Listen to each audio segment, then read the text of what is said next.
Welcome back to Old School Sports and our Out of the Park Baseball 23 playthrough of the Colorado Rockies. We are in the midst of our off season after our first season as general manager of the Rockies.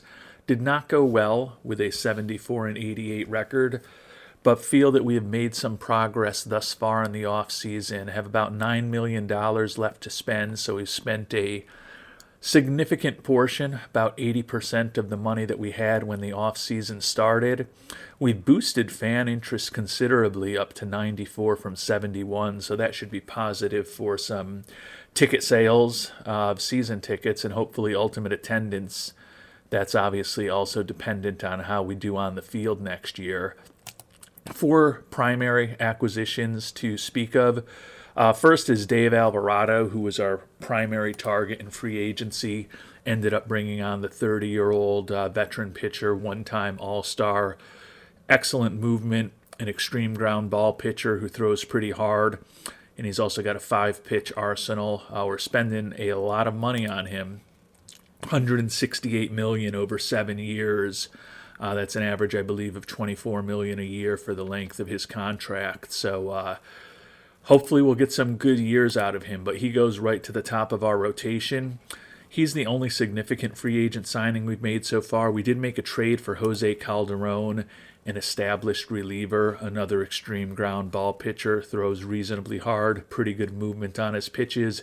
He's going to slot right in as our closer, left-handed arm out of the bullpen. And then we picked up 2 players for our lineup. Most importantly, I believe, is the shortstop Rogelio Terrazas, who's going to take over as our starting shortstop, allow last year's shortstop Juan Castillo to move to his natural position of second base, hopefully upgrade our infield defense and give us a respectable bat. He's also durable, so hopefully he'll be out there every day. And then the other player we added is another shortstop, although we're viewing him more as a super utility guy who can potentially be our backup center fielder. Danny Ruiz, excellent defensive player, very versatile, good personality. Not sure if he's a plus major league hitter, but 25 years old, just like Terrazas, and our scout does think he's got some potential to hit a few more home runs than he has over his first 3 years in the major leagues, and certainly would think that Coors Field would help him on that front. So as we get a little deeper into the off-season, I've done a little more thinking about our team. I wouldn't mind adding a left-handed bat in the outfield. I had talked, I believe, in the last episode how I felt like we were kind of okay with left-handed bats, and we brought Ruiz on as a right-handed hitter, thinking he might also play some outfield for us. But looking at the team, we've got Jamel Cohen, who was our best offensive player last year with another monster season. And then our other 2 left-handed hitters are Yoshitaro Nakahara, who is 36 years old. He's wrecked physically, very unlikely to play a full season.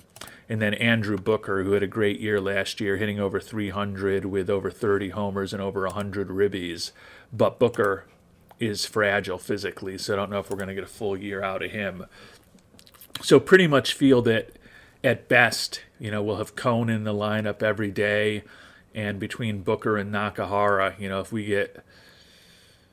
get 200 games out of those 2 players, that's probably a win. You can see last year we only got 169 games out of the 2 of them. So we probably need another left-handed bat, and it wouldn't hurt if it was an outfielder, because the thought is that especially if it's a player that we can stash in AAA who may have options yet, maybe a little younger, we'll likely be needing another left-handed bat when Booker possibly and Nakahara almost certainly end up on the IL next year.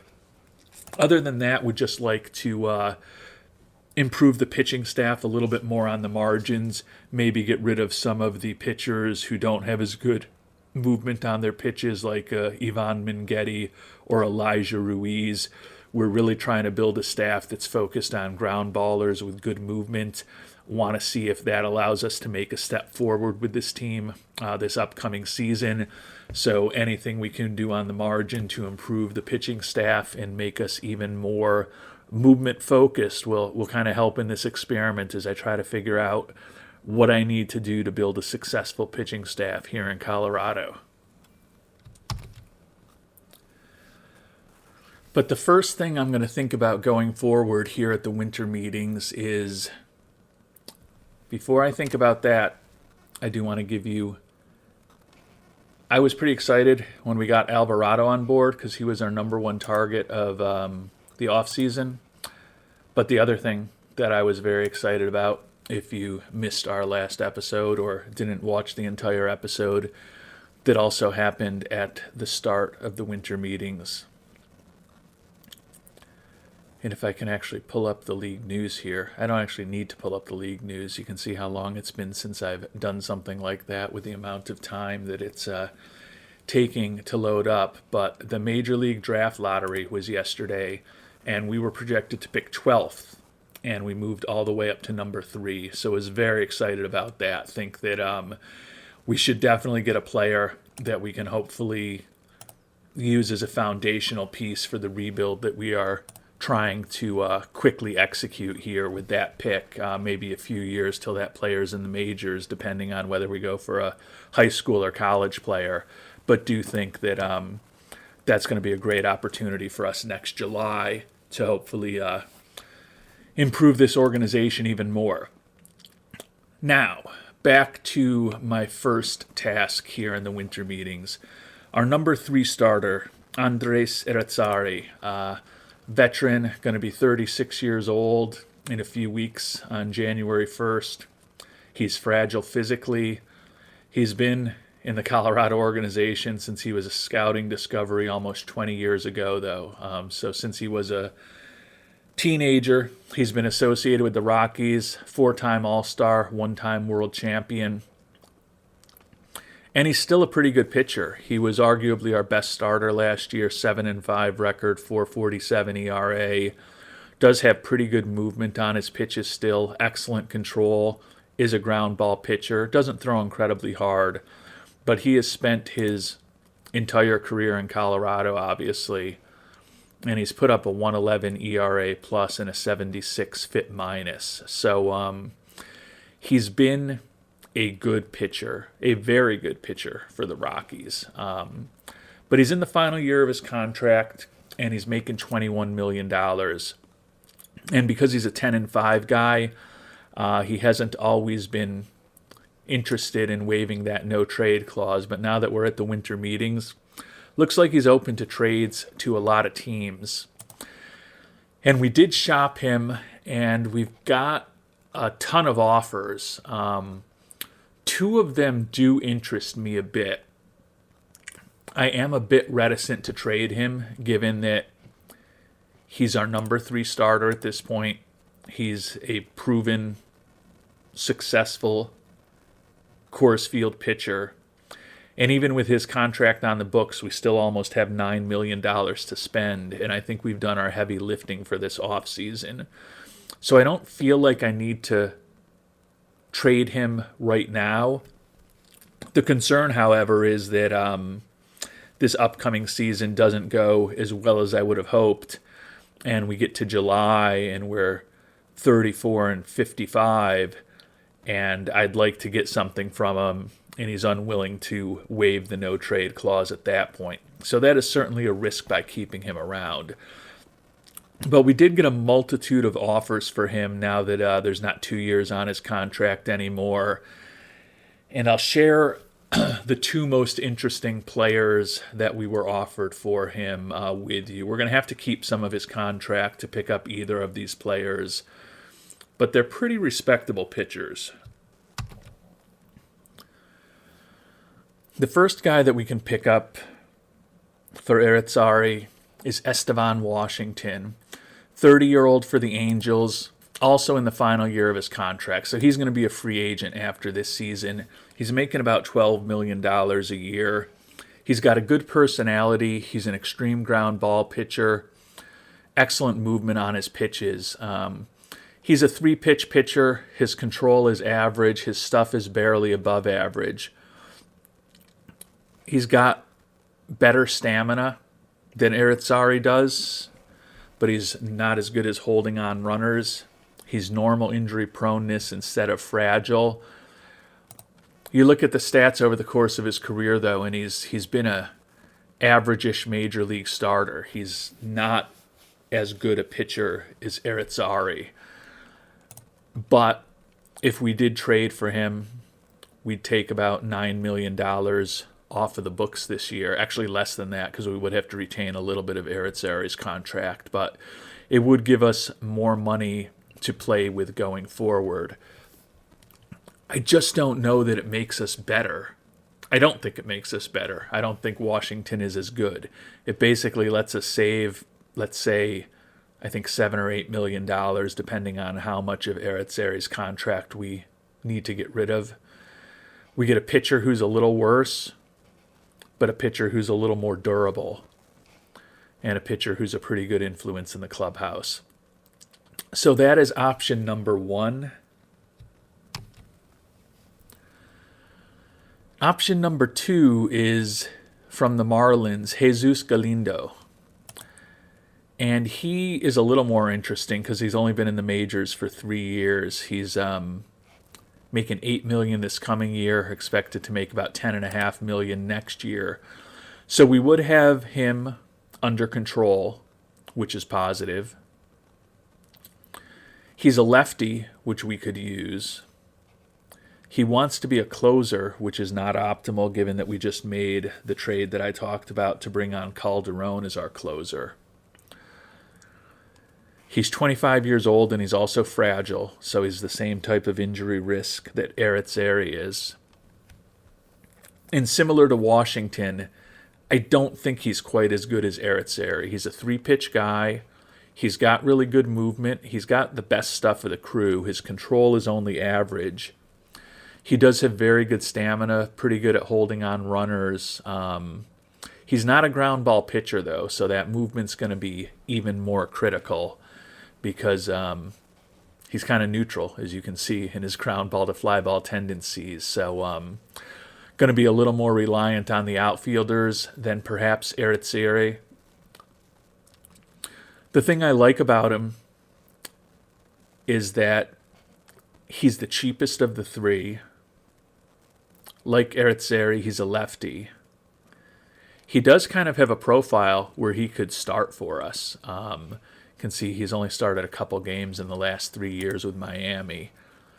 But his career ERA plus is 161 and his FIP minus is 78. He has been an extremely effective pitcher over the first 3 years of his career. And he hasn't shown himself to be particularly home run prone, allowing 13 and 205 and a third innings pitched. Clearly would expect that rate to go up in Colorado. So I'm concerned about his fragility. I'm concerned that he's not a ground baller.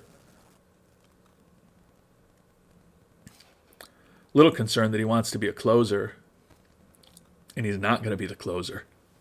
Although he could be the closer down the line if we move on from Calderon after this coming season. But I like the fact that he could start or relieve. I like the fact he's only 25 years old. I like the fact that he's a lefty. And I like the fact that bringing him on board, we have to keep a little bit of his contract too. I can't remember exactly how much, but say it saves us, say that we have to keep a couple $1 million of Irizzary's contract. We're still opening up $10+ million to bring Galindo on board. Now he's going to be making pretty decent money next year, $10.5 million, which is certainly a lot for a reliever. But he could slot in as a starter. I just feel like I'm really trying to build this ground ball focus team as far as the pitcher's tendencies, and he doesn't fit with that. But he still does have really good movement on his pitches, and he's been very successful over the course of his major league career. So if you hadn't kind of picked up from my analysis, I don't think I'm going to trade Irizzary for Washington, but I'm definitely thinking about Galindo right now.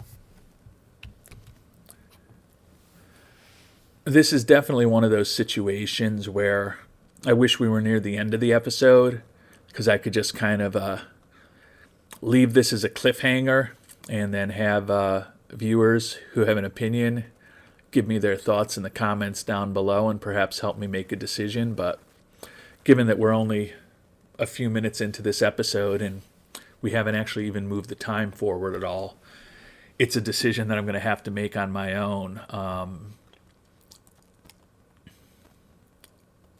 And I'm definitely intrigued by Galindo.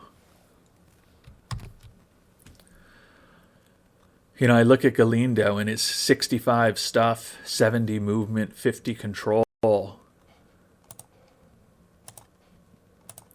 And I go to my team and I look at Alvarado, who we just picked up. Galindo's got slightly better stuff, slightly worse control, the same excellent movement. He's been very successful in his career. The thing that Alvarado's got potentially going for him is that extreme ground ball tendency. But I'm starting to think that I'm going to make this trade for Galindo. As I talked about, I don't love that he's fragile. I don't love that he's not a ground baller. But he costs a lot less this year. He's also a lefty. He's a player that we have control for next season. And he's been a pretty successful pitcher over the course of his career. I think if he ends up being a total disaster in Colorado, and I don't think he'll be a total disaster, but even if he ended up being a total disaster, a year, 2 years from now, he's going to be 26, 27 years old, still not even free agent eligible. And as long as injuries haven't derailed his career, he's going to likely be a guy who other teams would look at the fantastic performance that he put up in his first 3 years of his career in Miami and likely be willing to trade something for him. So I do think that I'm leaning towards seeing exactly how much of Mr. Irizzary's salary we might need to keep to bring Mr. Galindo on board. I think I searched with 80% yesterday when I did this. Yeah, you can see Galindo is viewed as one of the top offers matching our team needs. And then there were a few other, you can see 3.5, 4-star kind of potential pitchers that I went through.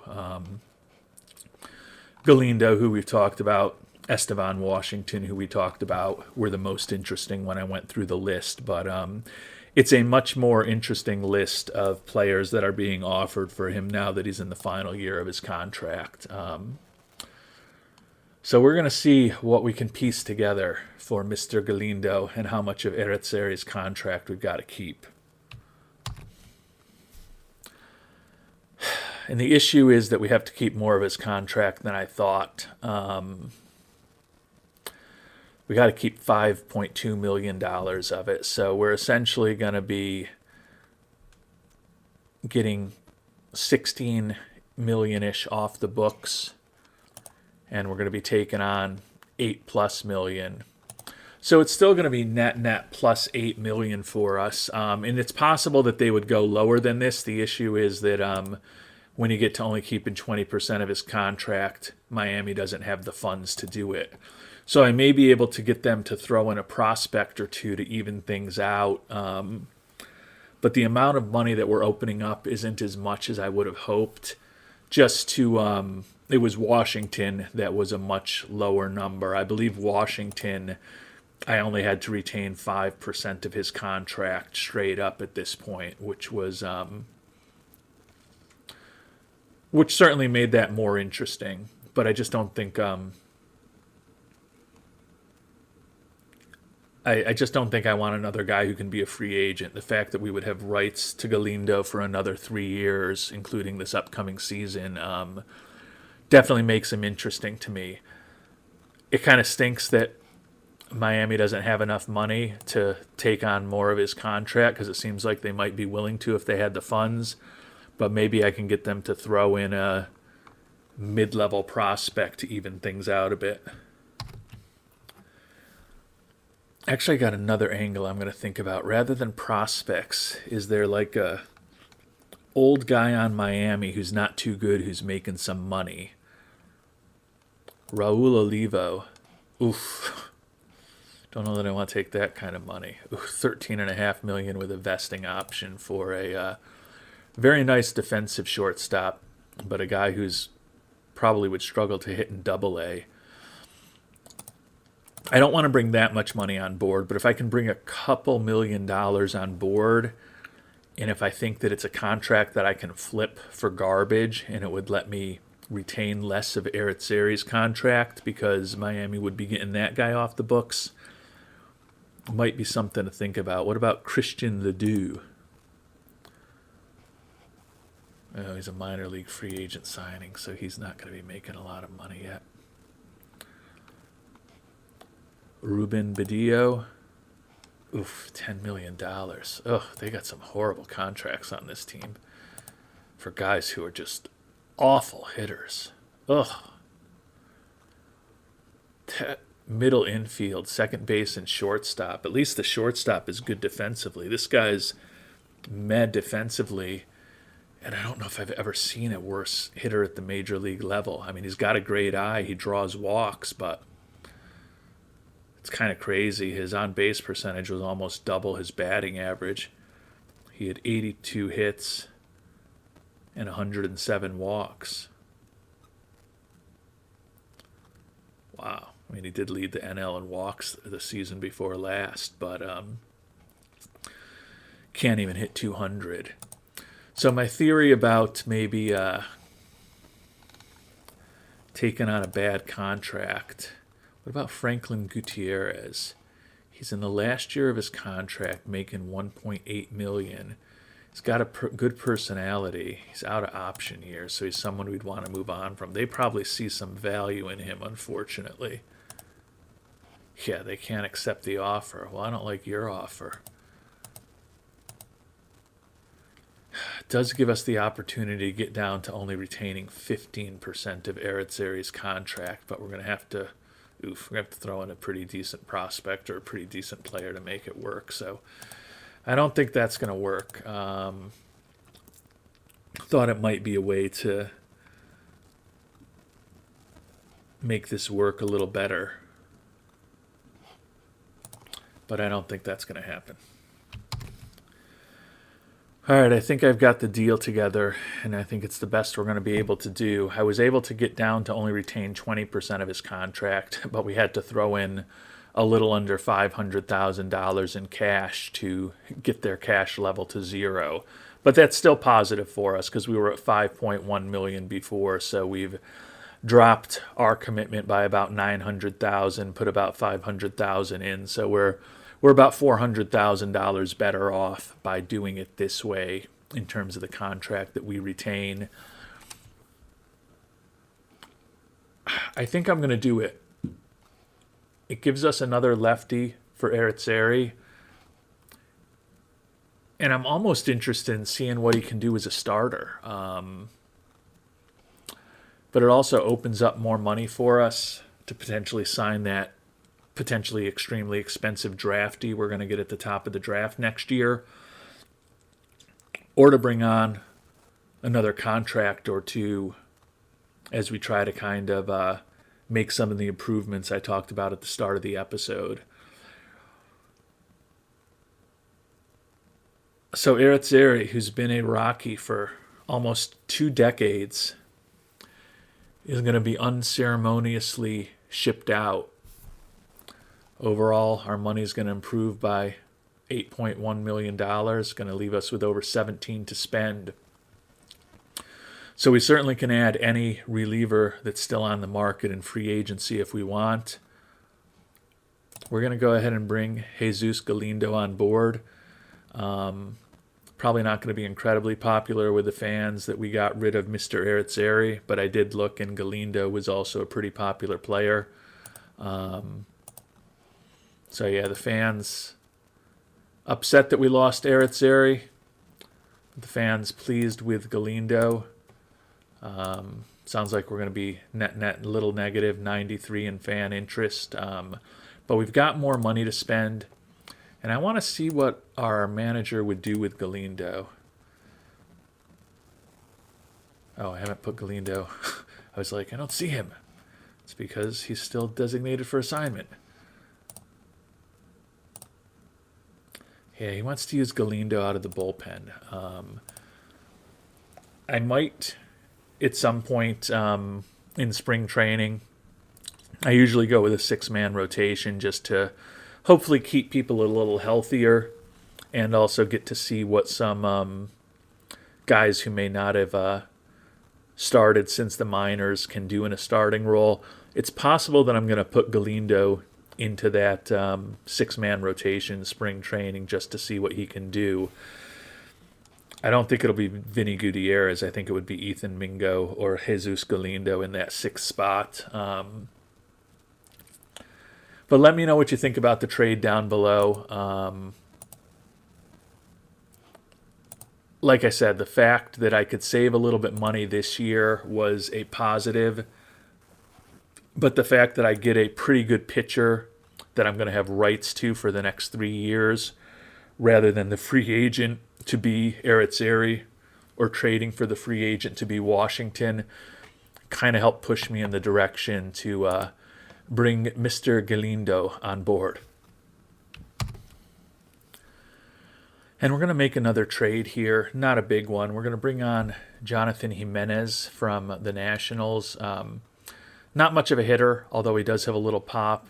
Left-handed bat, decent defensive outfielder. So he's kind of our insurance policy for when those injuries happen to the left-handed outfielders, left-handed hitting outfielders that we have. Basically can get him for almost nothing. The Nationals are going to keep his contract, so not going to feel bad if he doesn't make the 26-man roster. And we basically just have to give up nothing. Hugo Posadas, a 22-year-old non-prospect, not much of a hitter, not much defensively. I don't even know that Jimenez is going to make the team, but the fact that we can basically get him for nothing, and it does give us the optionality if we have some injuries in spring training of at least a left-handed outfield bat who's got a little bit of pop and is a pretty decent fielder. So we're going to go ahead and bring Mr. Jimenez on as an insurance policy.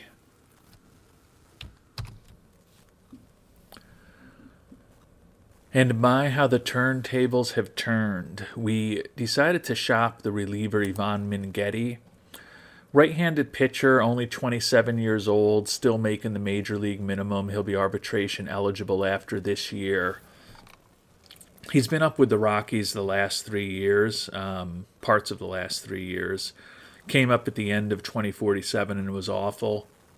Was pretty good in 2048. And then was pretty bad for us last season.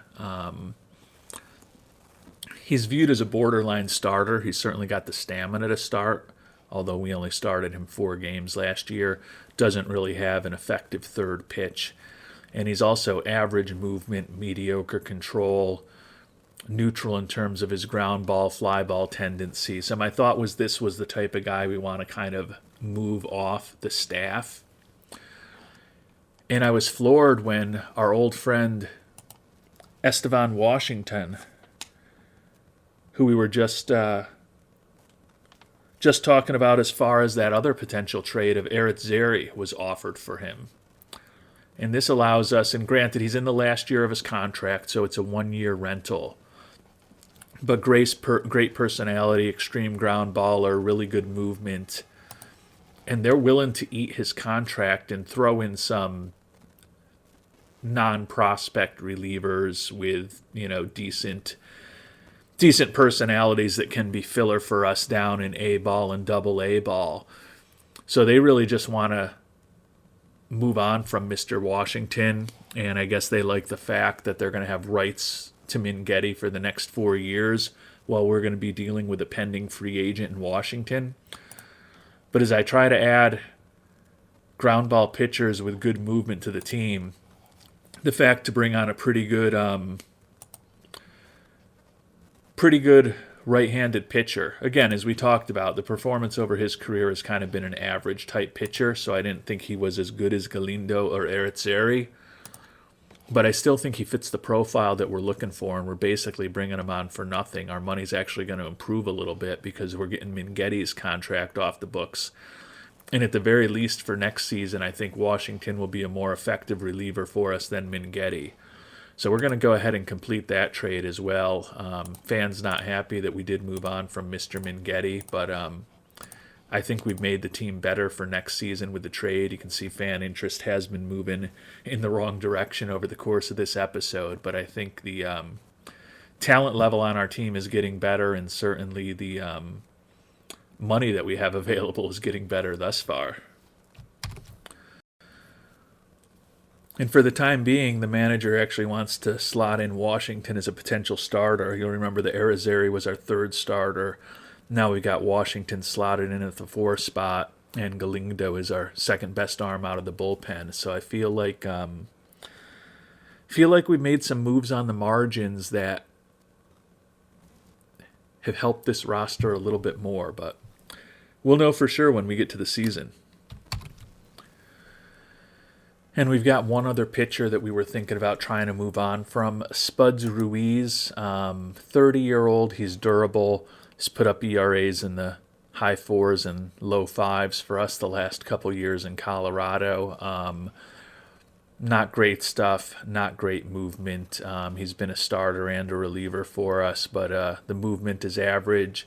He's not a ground ball pitcher. He is a fan favorite, so we're going to take a little. He's extremely popular also, so we'll take a hit by moving on from him in fan interest. But we do have the opportunity to pick up Danny Rodas, who's 5 years younger, also durable, just heading into his arbitration years, and has better movement on his pitches. He's a ground ball pitcher who throws in the mid to high 90s. And he certainly has the stamina that he can start if we need him to. I'm envisioning him as an upgrade to the bullpen, hopefully. He's gotten off to a pretty respectable start over the course of his career in Cleveland with a 119 ERA plus and a 91 FIP minus. My thought is adding a pitcher with better movement, who's a ground ball pitcher, who's 5 years younger, probably makes sense. So we're going to see if we can get a little more out of the Guardians than the straight up offer that they've made to us. But kind of just trying to churn the back end of the bullpen with the trade of Minghetti and this pending trade of Ruiz for guys who are ground ball pitchers with great movement, just so that with the possible exception of Galindo, who we just added, we've basically got a staff that's filled with probably going to be at least 11 of the 13 pitchers who make the team are going to be ground ballers, which will certainly test our infield defense, but ground ballers with good movement hopefully will prove to be a successful recipe for success in Colorado. And as I mentioned in our last episode, I think just by virtue of playing 81 games in Colorado, we're probably always going to be near the top of the league in runs scored and near or at the bottom of the league in runs allowed. But I'm looking for our home road differential to improve from the 2 games that it was this past season, and think that if we start, being much better at home than we are on the road, that at least is one sign that hopefully I'm building a team that plays to our park to some extent. And we were able to get the Guardians to throw in a minor league reliever, Alex Satulio. He's just organizational filler, but he's durable, has a pretty decent personality with that good work ethic. So just another guy to fill the minor leagues for us with a good personality. But we'll say goodbye to Mr. Ruiz, bring on Rodas. Going to take a hit in fan interest. So that's negative. Definitely gone in the wrong direction since the start of this episode, down to 89. But I think that we've made our team better, and we continue to open up money for free agent scouting development wherever we decide to spend it next year. And I kind of like where we are right now. It's been a busy start to the winter meetings for us. We've got enough money at this point if we wanted to make a run at the top free agent relievers, which include our old buddy Ricky Rios, who's looking for 16 million and would, I believe, play very well in Colorado with excellent stuff, incredible movement, an extreme ground baller who throws hard. He's durable. But I don't know that we want to spend all that money in one place, and gotten good suggestions in the comments from our last episode when we made offers to a bunch of high movement starting pitchers who really wanted to be starters, that we wanted to be relievers. That if we wait a month or two, it's possible that some of those people will still be on the market, and their requests as far as their role on the team may have changed. So I think I'm going to just save some money at this point for that.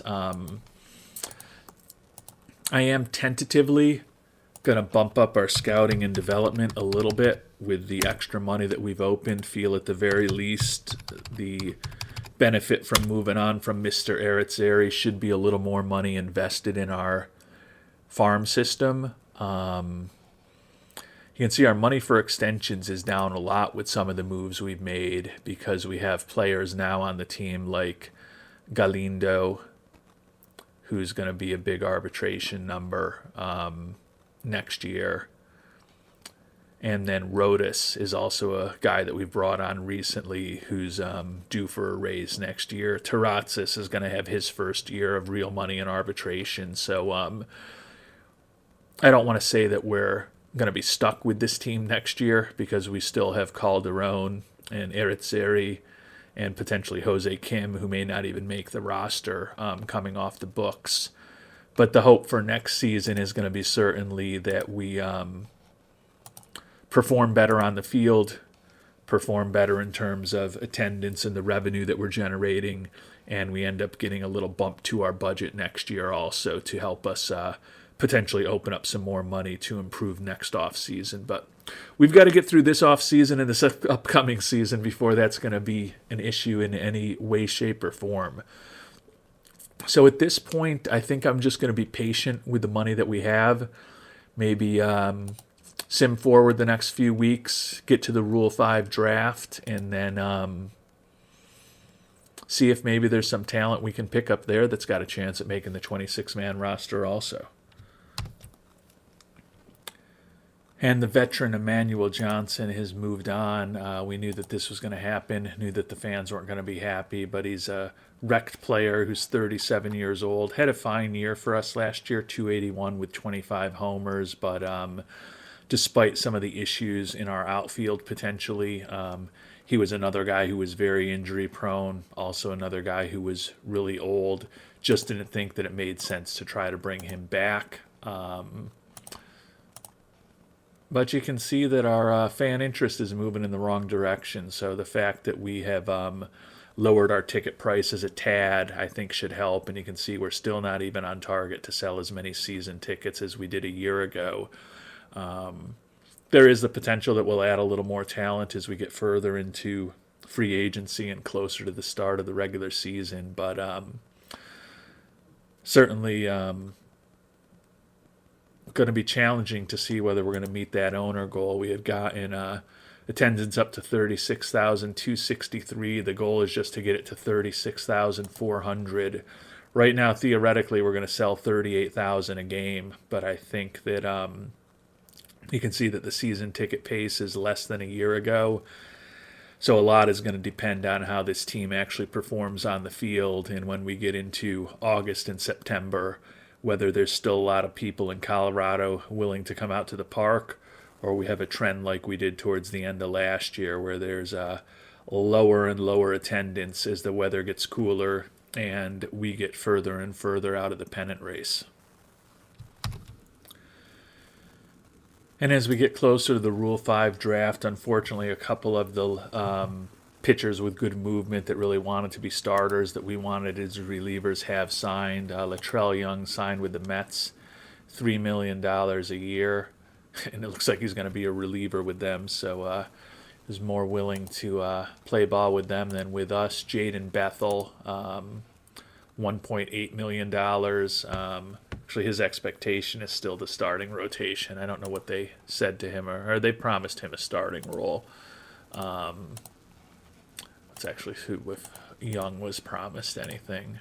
And Young was actually promised a starting role also. So don't feel bad that we missed out on them. Didn't want to lie to them. Feel like we've probably got 6 or 7 potential starters at this point. Would have loved to have either of those arms in the bullpen, but didn't feel like I wanted to make a bunch of commitments I couldn't keep and potentially have the bad attitude in the clubhouse from someone who was unhappy being a middle reliever or a setup man for us. And another one of those guys has gone to Marcus Caldwell, who we also looked at, signed with St. Louis. Looks like he's going to be a starter there. But we are on to the Rule 5 draft, and we may have the opportunity today to add a little bit of talent that could surprise us. We're picking 12th. We will see what's available and what our scout recommends. Taking a look at the pitchers, there's some pretty decent potential pitchers. A lot of decent guys with their overall ratings. Taking a look at the batters, a little less top-end talent, at least according to the dreaded star ratings. Potential, not a ton out there. But we're going to take some time, investigate what's out there, and let you know what we decide. And there are actually a few guys I think we may take a flyer on in this Rule 5 draft. Not sure if they're going to make the 26-man roster, but don't mind the free optionality and the insurance against a very bad injury situation potentially during spring training. So we'll see what our scouting director recommends. He doesn't think we should do anything, so we are going to disregard Mr. Delgado's suggestion. And the first guy we're going to pick up is left fielder Manlio Milhinhos, 23-year-old out of Venezuela. We've talked a lot about our issues with health in the outfield.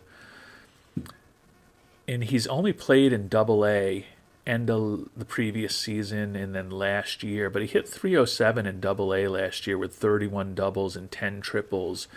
You look at that batting profile, could be a plus contact and plus gap power hitter with pretty good speed. Feel like in the spacious confines of Coors Field, he could be knocking a lot of extra base hits around. Don't love that he doesn't have much pop in the bat. Don't love that he's not going to walk much. And don't love that he's pretty mediocre defensively, but it's another left-handed bat, pretty good personality. As I said, I don't know that he makes the 26-man roster, but not a player that I'm upset to have in camp. So we are going to go with Manlio Milhinhos here in the first round and bring him on board.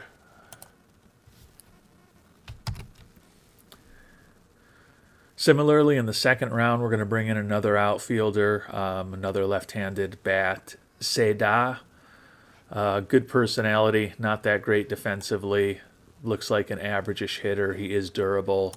I think he's just an insurance policy for injuries. Would tend to think that we would take Manlio before him, but don't mind having a few extra bodies in camp when we get to the spring. And we're going to grab a pitcher here in the third round. Sergio Gonzalez, 23 years old, never pitched above A ball, so hard to imagine he's going to make our 26-man roster. But he's durable, he's a left-hander, he's got great movement on his pitches, he's a ground baller. His control is potentially an issue. He's definitely a reliever with just that fastball and a splitter. I don't think he makes the team. I think we send him back from whence he came into the what system is the Dodgers system, but we will bring him on board and at least give us another guy in camp to see what we may or may not have with him, and likely move on. It's possible we move on from all three of the guys that we're picking up in the Rule 5 this year, but I don't mind having that optionality in camp. And as the calendar turns to January, we're getting close to the Hall of Fame voting, so we're going to check that out shortly. But before then, we decided to check in. It does seem like a lot of the high movement pitchers that we were interested in have been coming off the market, and you can see that there's definitely not as many as there used to be. As far as the real high movement guys, the last of the guys that we were interested in who's available is Jose Nevarez. He's willing to. I think the issue with him is that he didn't want to sign with us.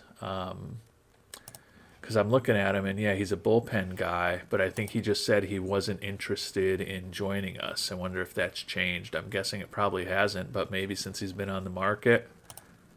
Ooh, interesting. So Mr. Nevarez is willing to talk turkey now.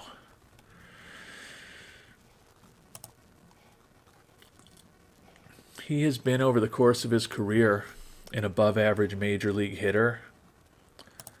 Right-handed arm for the bullpen, extreme ground baller with great movement. He's also an Iron Man. He's well known. Don't know that that's going to be enough to give us a little boost in popularity. But it's certainly something to think about. Again, it wasn't that long ago that I don't think he would even talk to us. And I feel like we could still add one more arm to the pitching staff. And as I've talked about, I don't want to necessarily look for a starter or even someone who thinks they're going to be a starter, because I think we've got plenty of guys to fill that role, plenty of guys who want to fill that role.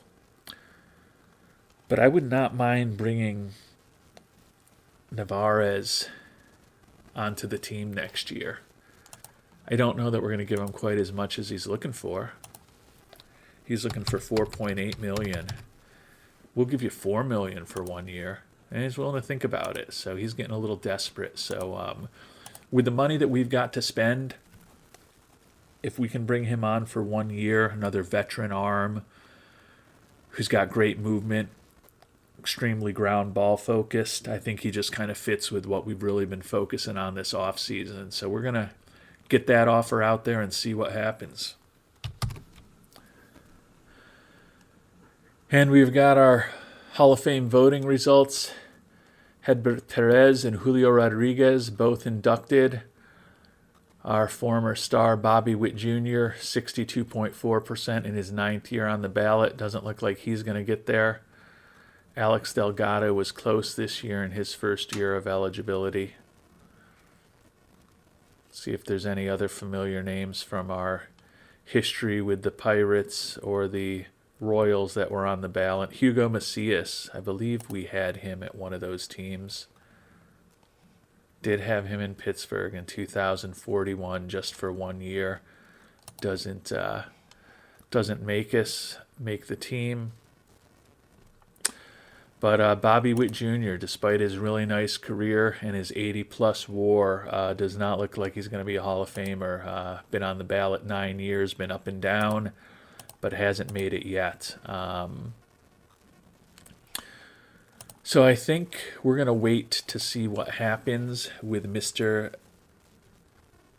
Nevarez.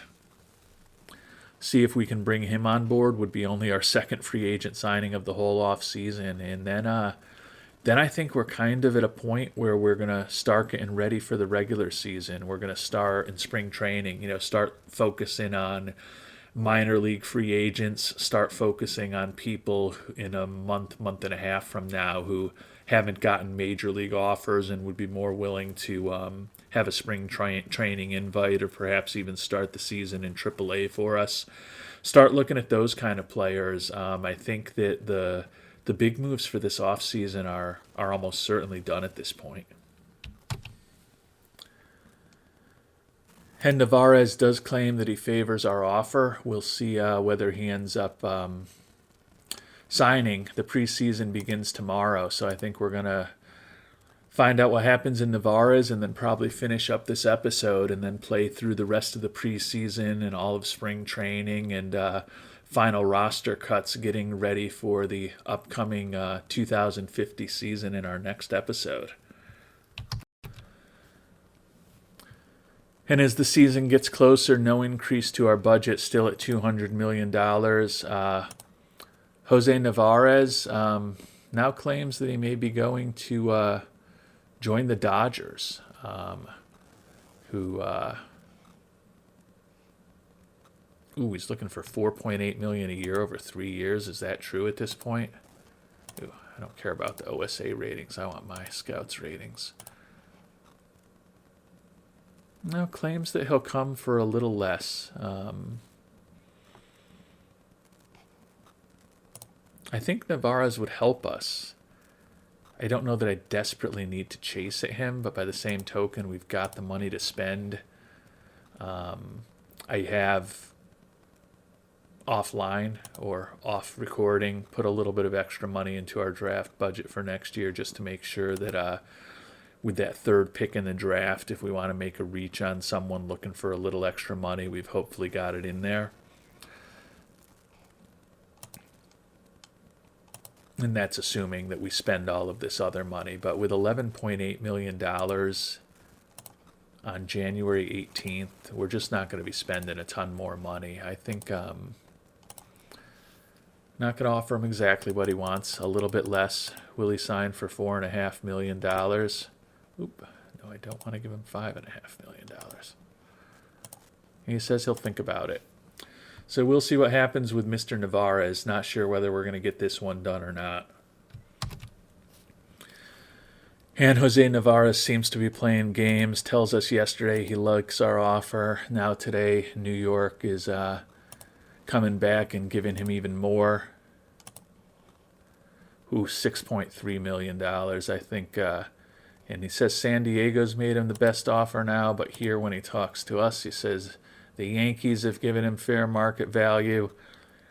I think Mr. Navarez is kind of a BS artist, and I don't know that I want him on my team anymore. I feel like he's just using us. So I think we're going to move on from Navarez for the time being. Maybe we will be able to re-engage with him if he was bluffing, or maybe he'll end up going to San Diego or New York or somewhere else. But I feel like we've probably got enough pitching that we don't have to chase after him. And there will still be opportunities as we get into the rest of the preseason and then spring training to add some talent through trade if we want, or pick off someone who happens to be lingering out on the free agent market. So feel like we've made a little more progress with this team over this episode. Disappointed that our fan interest has gone in the wrong direction, but I kind of figured that would happen when some of the free agents, most notably Johnson, did start signing with people. And then, as you saw, we did trade away some popular players that we felt like weren't necessarily the best fit for our team for the long term and the short term, quite honestly. But I think we're moving this in the right direction. Really interested in seeing how this pitching staff, that, as I said, probably is going to have at least 11 guys with really good movement who are ground ball focused.